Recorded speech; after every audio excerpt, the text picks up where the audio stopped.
típico de la crisis. Bueno, ¿cómo lo ven a Milei con el tema en el mundo, con el tema de la inflación del 2,4%? Pequeño relato del diario El País. Milei celebra la inflación más baja de los últimos 4 años en Argentina. Los precios del consumidor crecieron un 2,4% mensual en noviembre, mientras que el aumento acumulado en el año es del 112%, de acuerdo a los datos oficiales. Javier Milei pudo estirar los festejos de su primer año como presidente de Argentina, cumplido el martes, con la tasa de inflación más baja de los últimos 4 años. El INDEC publicó que el índice de precios al consumidor aumentó el 2,4% en noviembre. ¡Viva la libertad, carajo!, celebró el mandatario ultraderechista en sus redes sociales. En un contexto de severo ajuste fiscal y la caída del poder adquisitivo de los ingresos, con el consecuente derrumbo del consumo y la recesión de la economía, el índice inflacionario viene bajando en el país después del abrupto salto inicial que muestra ese gráfico generado por las primeras medidas del propio gobierno de Milei. Cuando el presidente asumió en diciembre pasado, la inflación trepó al 25,5% mensual en enero, fue del 20,6% y luego comenzó a descender. El IPC de octubre había sido el 2,7% y los nuevos datos muestran una cosa que no se registraba desde mediados de 2020.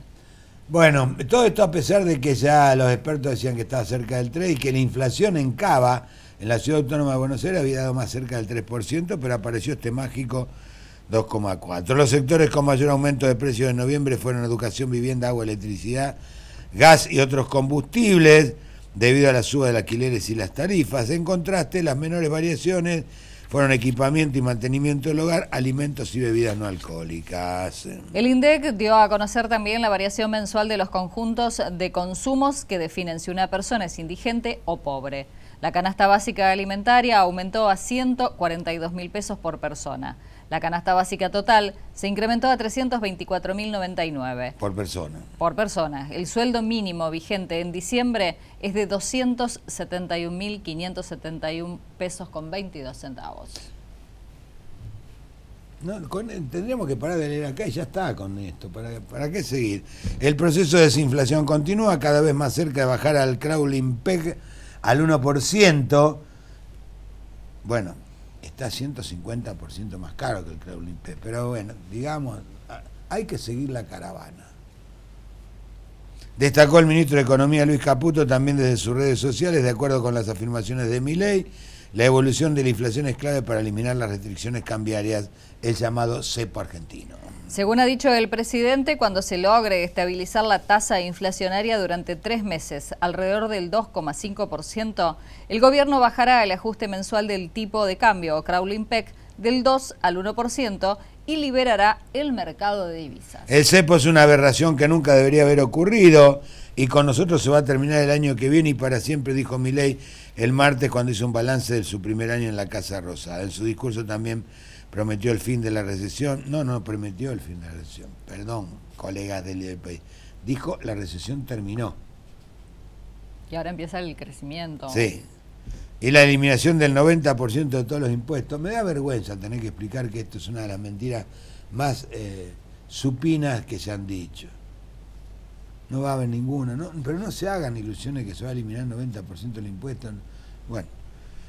Y se puede explicar por qué. Y la puesta en marcha de un esquema de competencia de moneda que permitirá a cada argentino comprar y vender en dólares o en la divisa que quiera.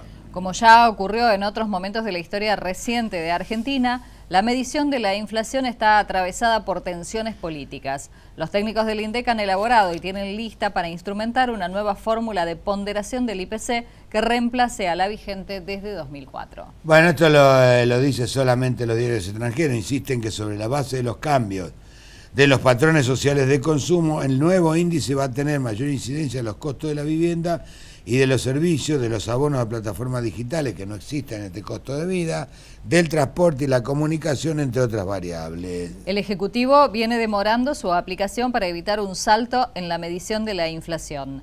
Una suba pronunciada atentaría contra el que el gobierno publicita como su mayor logro. Y obviamente el índice de inflación sería casi el doble, pero no va a pasar tampoco.